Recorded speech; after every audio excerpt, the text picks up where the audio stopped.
I'm Dave Greenwood, and this is Overcoming Distractions. If you are an adult with ADHD, a busy professional, an entrepreneur, a high achiever, or just need some strategies to navigate your adult ADHD, you're in the right place. Who am I? I'm an entrepreneur with ADHD and the author of 2 books, Overcoming Distractions and Overcoming Burnout. I coach and mentor people just like you, and together we navigate the ups and downs of adult ADHD. From getting out of our own way to helping people just like you thrive in the workplace. That's what I do. Want more info on working with me? Hit overcomingdistractions.com. Ready? Let's get to today's podcast. All right, everybody, welcome back. It is Dave. You are on Overcoming Distractions, and we are coming to you straight from the plush and luxurious studios of Overcoming Distractions. Yeah, you know, that's like half true, right? Anywho, hey, hope everybody is doing well today, and hope you're having a great week. And as I always say, I'm glad you have joined us once again. So I'm going to talk about something that comes up over and over again with us busy people with ADHD, and that's procrastination, but I'm going to put a little twist on it. So I'm going to talk a little bit about procrastination and what I call strategic delay, because in my opinion, there is an enormous difference. And as I always say, I'm not a doctor. I'm not a therapist. I just know what I know.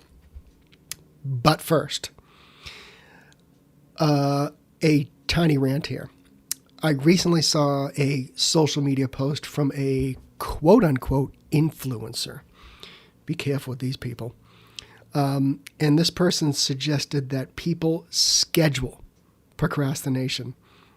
And I cannot think of a worse piece of advice for adults with ADHD.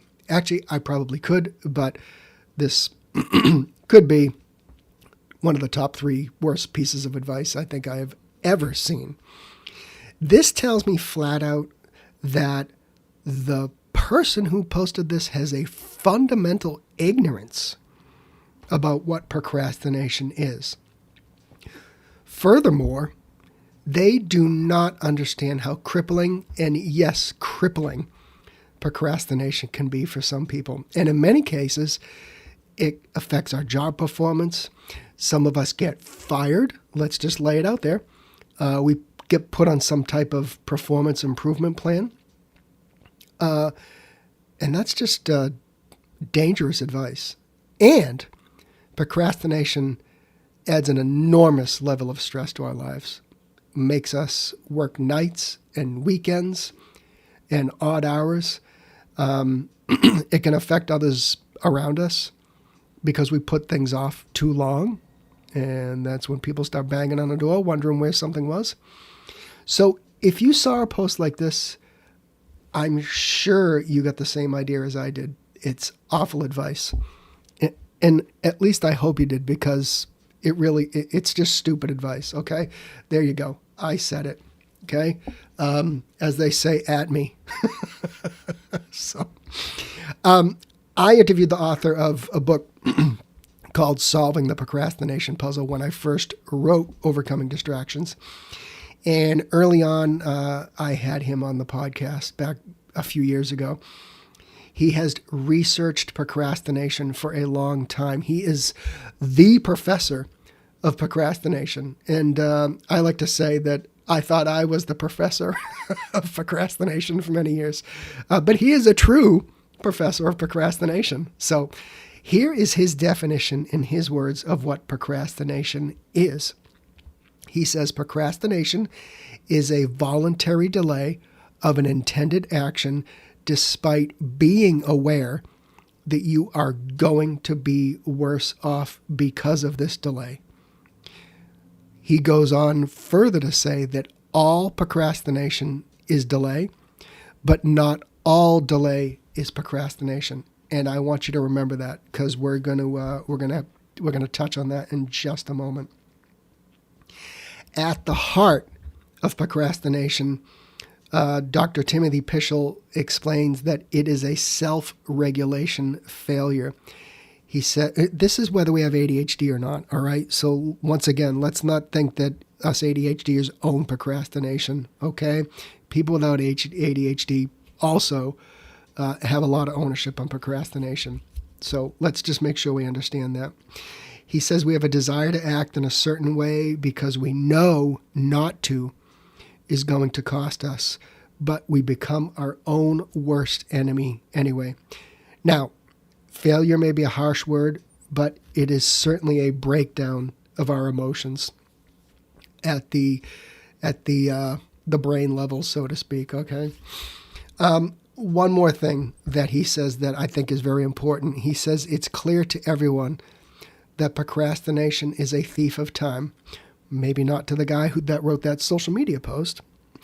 Most of the time, our performance suffers.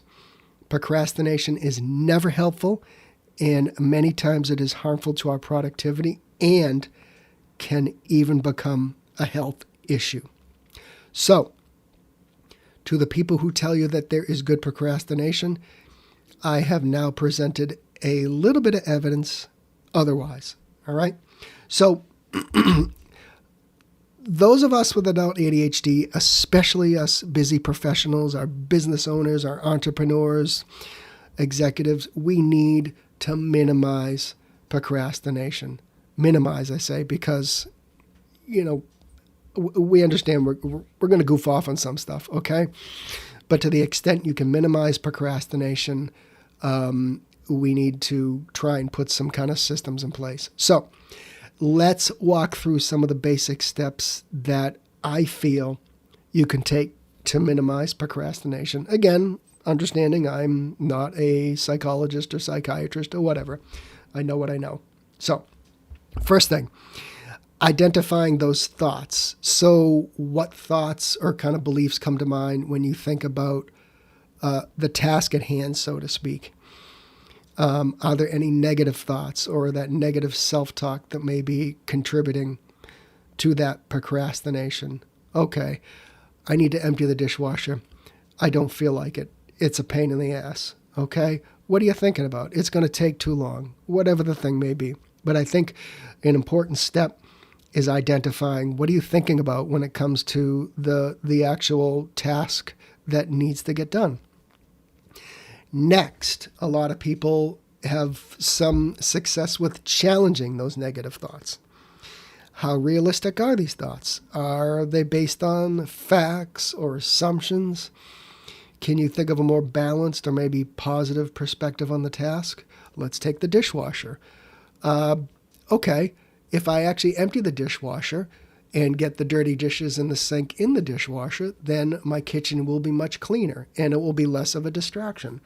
I don't know about you, but I hate piles of dishes in the sink. So maybe we can put a kind of positive spin on a task that is undesirable. Next, breaking the task down. So what specific steps are involved in completing the task? Can it be broken down into smaller, maybe more manageable parts? Which part of the task feels overwhelming? And why? Now, I don't think I would suggest breaking down emptying the dishwasher, because if you really think about it, and I'm sorry, I'm a geek, but I did time this out once because I just wanted to know, but literally emptying the dishwasher took me less than 2 minutes. So if it helps you and you got to put the plates in first and take a break, and then you got to put the coffee cups in second, whatever it is. Okay, you get my point. Sometimes if you have a larger project or task that is longer than emptying the dishwasher, then maybe it's going to help you to break it down. Let's identify obstacles. Sometimes there's legitimate obstacles in our way. So are there any specific obstacles? Are there barriers preventing you from starting or actually completing what needs to be done? And how can you address or overcome these obstacles. And it's a matter of, all right, I got this report to do. Is there something in my way? Do I not have everything I need? Whatever, is my computer acting, weird? Whatever it is. I know one of my challenges over the years is creating the perfect environment for work. That has contributed to my procrastination. And for me, that's an obstacle. So, for example, is there a construction crew out front and you hear a jackhammer, or is there noise, or is there, is it cold in the office? Or I had an office once where the heat never worked and my fingers were freezing, okay? What's the obstacle to getting what you need done? The next is clarity. And I am a huge fan of clarity. I just talked about it. I've talked about it many times. But if you are not clear on what needs to be done, you will not get started on it, because you may just be, first of all, you don't have what you need to get done, whether you have ADHD or not. Okay, so that's a problem. But you may be afraid to actually go and seek that clarity. Maybe it's from your boss or a client or what have you. Okay. And then the next is just coping with anxiety or fear. What specific fears or anxieties are associated with what you need to get done? How can you cope with or challenge those emotions? And are there past experiences influencing your feelings about what needs to get done? So, for example, if the last time you called your client and they ripped you a new one or yelled at you or reprimanded you about something, that may cause you to procrastinate on the next phone call. So think about that. All right. Is there more to that? Absolutely. There's much more about procrastination. But I think if you can just begin with the basics, that might get you a long way into minimizing your procrastination. Now, let's talk about strategic delay. And I'll give the influencer, I'm putting my quotes up, the benefit of the doubt. Maybe they just thought about strategic delay and they just called it the wrong thing. So maybe not. Okay, just because you put something off, it does not mean you are procrastinating. And I want you to remember what I mentioned about Dr. Pischel. Not all delay is procrastination. And I'm a huge fan of some of these things. Some delay is actually a smart move for us. And I don't want you to beat yourself up if you delayed on something. One of the first steps I believe is important is managing your time, managing your priorities. And how do you typically manage or prioritize tasks? Is there a more effective way to manage your time? I bet there is. I'm always finding new ways to manage my time more effectively because things change, life changes, your business changes, your things that you have on your to-do list changes, your personal life, okay? There's always room to wiggle some type of more time out of your day or make it more effective for you. You use delay as a positive when you manage your time and your priorities correctly. And this is why I am a big fan of blocking out time and knowing what you're going to do with it, because that time can be effective. Being more involved in your calendar is a great first step. Ask yourself a few questions here. So let's go through a few questions that you can ask yourself. Are there any time-wasting activities that you can minimize to create more time for the task? I mean, do you find yourself goofing off for 2 hours after lunch or goofing off, at 3 o'clock when maybe you could be using that time more effectively? Do you feel like everything has to be done all at once? If you have ADHD, I know the answer to that. Okay. And are you putting more stress on yourself than you really need to? Does this thing need to be done right now? You need to continually ask yourself that, because I know that a lot of us, we sit down at our desk, or maybe it's home. We got a bunch of things to do, cleaning the house, vacuuming, dishes, laundry, all that stuff. Does all this stuff need to be done right this second? Or can you find a better way to manage it and strategically delay it? Are you actually working on the right thing right now? Or did you opt to do something easier? If you're answering yes to that, then now you are procrastinating.